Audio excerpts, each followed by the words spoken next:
It is the night of Friday the 13th in June, and I'm going to read some scripture to you, but I'll start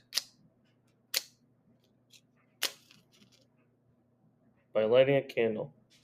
This candle in the Christian tradition often represents the Spirit of God, His presence with us, whether we're in a desert place, we don't feel His presence right now, or if we're in a holy place and it's just obvious to us, wow, the presence of God is here. I'm going to read Genesis 3 tonight, which I will for the next couple weeks.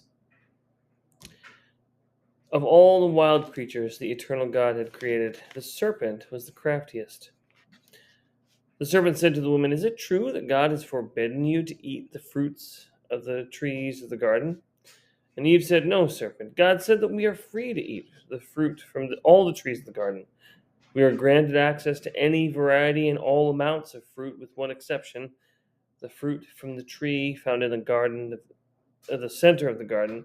God instructed us not to eat or touch the fruit of that tree, or we would die." Die? No, you will not die.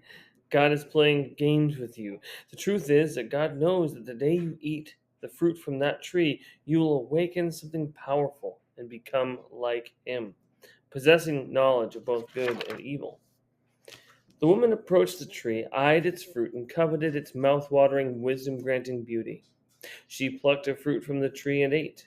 She then offered the fruit to her husband, who was close by, and he ate as well. Suddenly their eyes were opened to a reality previously unknown. For the first time, they sensed their vulnerability and rushed to hide their naked bodies, stitching fig leaves into crude loincloths. Then they heard the sound of the eternal God walking in the cool, misting shadows of the garden. The man and his wife took cover among the trees and hid from the eternal God. And then God said, calling to Adam, "Where are you?" And Adam said, "When I heard the sound of you coming in the garden, I was afraid because I am naked, so I hid from you." "Who told you that you are naked? Have you eaten from the tree in the center of the garden, the very one I commanded you not to eat from?" And Adam, pointing at the woman, said, "It was she, the woman you gave me as companion, put the fruit in my hands, and I ate." And God said to the woman, "What have you done?" And Eve said, "It was the serpent. He tricked me, and I ate." And God said to the serpent, "Oh, what you have done carries great consequences. Now you are cursed more than cattle or wild beasts. You will writhe on your belly forever, consuming the dust out of which man was made. I will make you and your brood enemies of the woman and all her children. The woman's child will stomp your head, and you will strike his heel."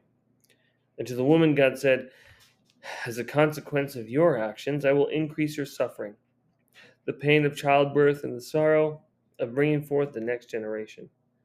You'll desire your husband, but rather than a companion, he will be the dominant partner." And to the man, "Because you have followed your wife's advice instead of my command and ate of the tree from which I had forbidden you to eat, cursed is the ground because of you. For the rest of your life, you will fight for every crumb of food from the crusty clump of clay I made you from. As you labor, the ground will produce thorns and thistles. You will eat the plants of the field. Your brow will sweat for your mouth to taste even a morsel of bread until the day you return. To the very ground I made you from dust you have come, and to dust you shall return." The man named his wife Eve because she was destined to become the mother of all living. The eternal God pieced together skins of animals and made cloths for Adam and Eve to wear. "Look, the human has become like one of us, possessing the knowledge of good and evil. If we don't do something, he'll reach out his hand and take some of the fruit of the tree of life, eat it, and live forever." So the eternal God banished Adam and Eve from the Garden of Eden and exiled humanity from paradise, sentencing humans to laborious lives working the very ground man came from. After driving them out, he stationed winged guardians at the east end of the Garden of Eden and set up a sword of flames which alertly turned back and forth to guard the way to the tree of life. The word of the Lord. Thanks be to God.